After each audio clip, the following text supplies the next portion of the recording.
Welcome back, everyone. We're diving into some really fascinating stuff today. We've got writings from Laurent Chenot on paraphrenia. Yeah. I'd actually never heard this term before you sent this over. Oh, it's definitely not a common one. Yeah. But after reading through his stuff, I can see why it caught your eye. This concept of anosognosia, where someone is essentially unable to recognize they're ill. Yeah. It's a pretty powerful concept and really central to his whole approach. And it seems particularly relevant to his work, given his background. I mean, a PhD in alternative healing is not something you see every day. It's definitely unique, and I think that's what makes his perspective on paraphrenia so interesting. He's not coming at it from a purely clinical standpoint. Right. It's more holistic, right? So how does he actually define paraphrenia? Because he doesn't really rely on those standard diagnostic manuals, does he? Not really. He kind of carves out his own definition based on a cluster of symptoms. He says it often overlaps with other psychotic disorders, but Okay. So there are some commonalities there. yeah, but there's this distinct flavor to it, if that makes sense.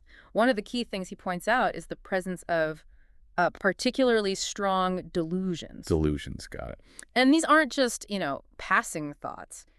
These are like deeply ingrained beliefs that really shape how the person sees the world and interacts with it, and especially one centered around grandeur or persecution. Oh, I see. So it's not just like, oh, I think my neighbor's out to get me. Right, it's more like, I'm destined for greatness, or there's this massive conspiracy working against me. Uh-huh. And those beliefs then kind of permeate everything they do. Exactly. He gives some pretty vivid examples in his writing. Oh, yeah, like that one where the guy's convinced he has this revolutionary business idea, even though everyone else is like, that's completely nuts. Yeah. That's a classic example of how the delusion takes on a life of its own. And because they genuinely believe it. Right. It stops being a delusion and becomes their reality. Exactly. And that's where anosognosia comes in. It's like they're so convinced of their own reality that they can't see the illness, no matter how obvious it might be to others. So it's like a double-edged sword. Their own beliefs are kind of shielding them from recognizing that they might need help. Exactly. And that makes treatment, well, incredibly challenging. Because if you don't think you're sick, you're not going to go looking for a cure. Right. And that's one of the things Chenot really emphasizes. He's not sugarcoating it. He says refusing to even acknowledge the possibility of illness. It's a huge red flag. Yeah.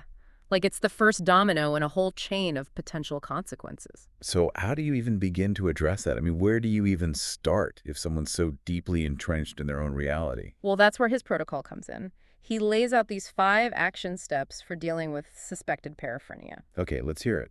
What's step 1? Honest self-diagnosis, which might sound counterintuitive. Right, because we just said they can't see the illness. Exactly. But it's not about self-labeling or playing armchair psychiatrist. It's about taking a good, hard look at your life, your actions, the outcomes you're seeing, and being really brutally honest with yourself. So it's more about recognizing inconsistencies. Exactly. It's about asking yourself tough questions like, am I really as brilliant and successful as I believe? Or are people truly conspiring against me? Or is there another explanation for the stuff I'm going through? Okay, so that's step 1. Brutal honesty. What's next? Seek external opinions.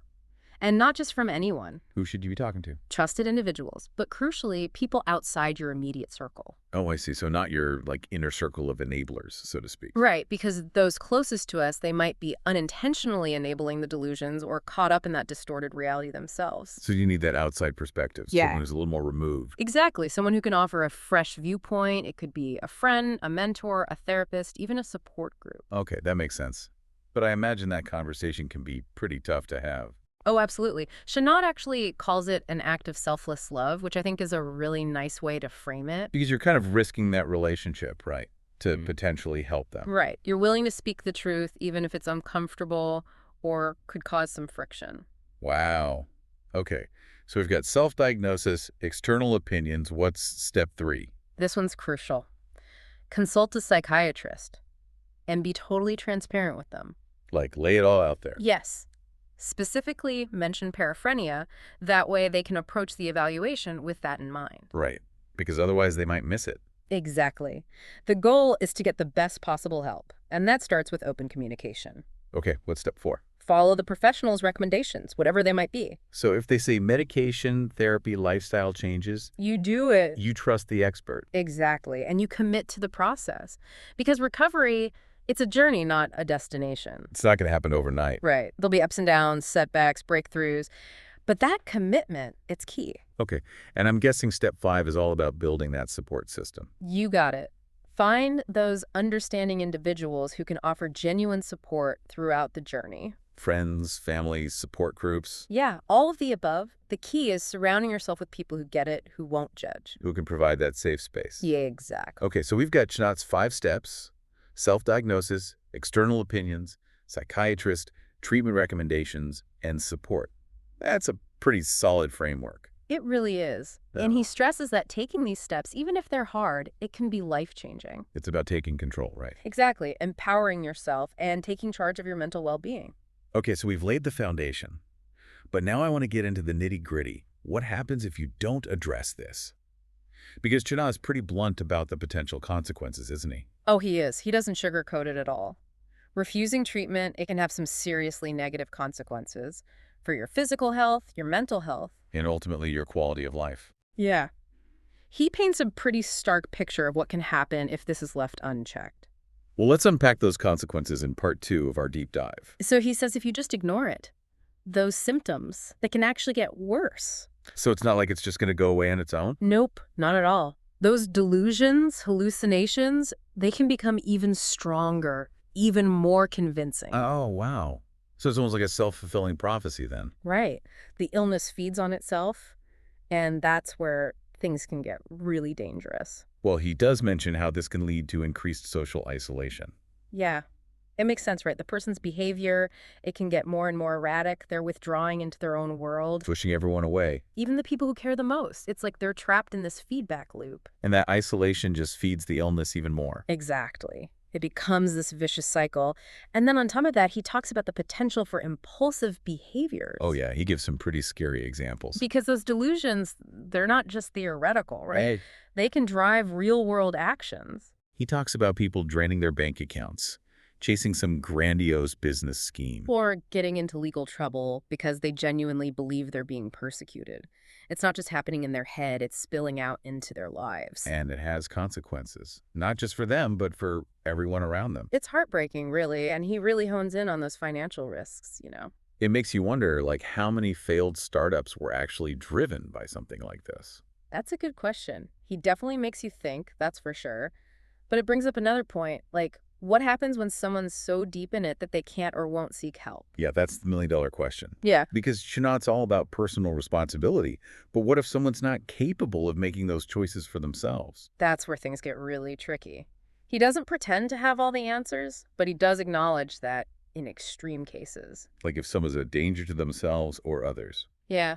Involuntary hospitalization might be the only option. Which is obviously a last resort, but sometimes it's necessary. To prevent harm.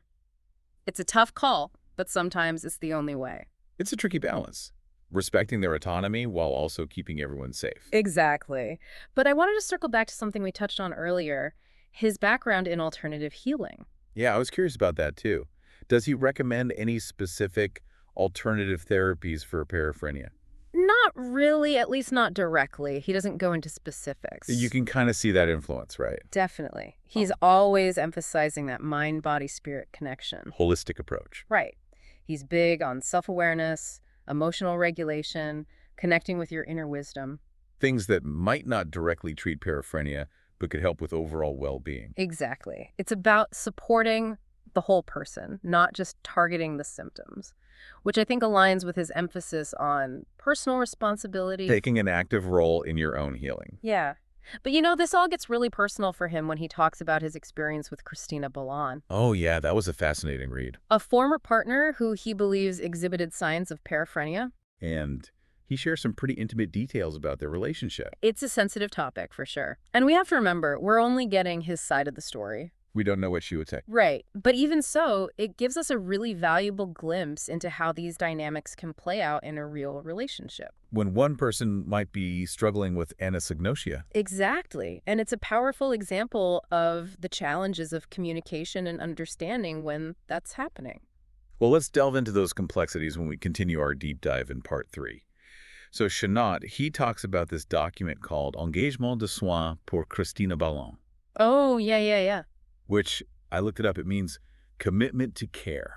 Right. Commitment to care for Christina Balan. And it seems to be about her acknowledging past traumas and how those might have shaped her personality. Right. But how does this all tie back to paraphrenia?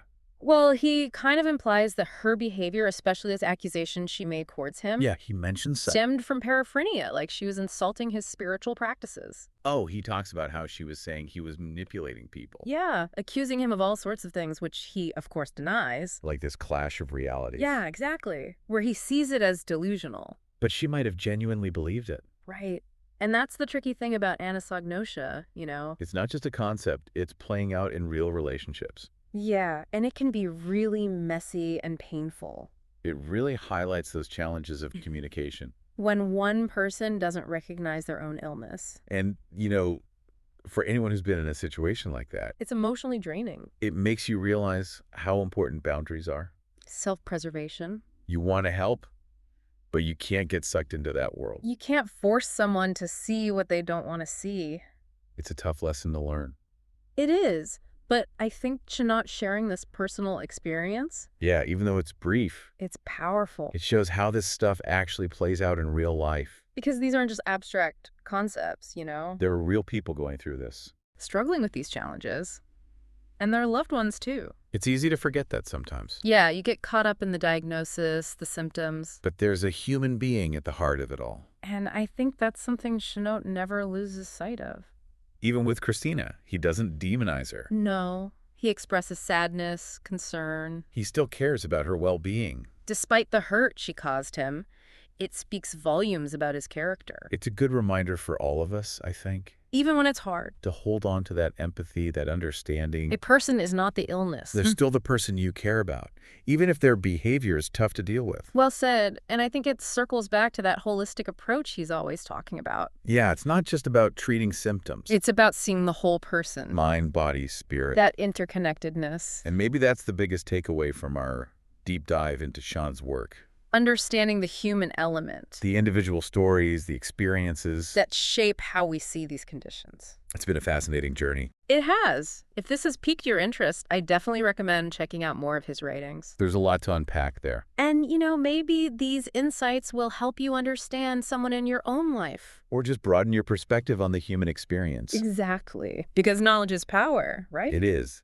And remember, if you or someone you know is struggling with mental health challenges, There's help out there. don't be afraid to reach out, talk to a professional, confide in a friend. You don't have to go through this alone. Well, that's a wrap on our deep dive for today. Thanks for joining us. Until next time, keep diving deep.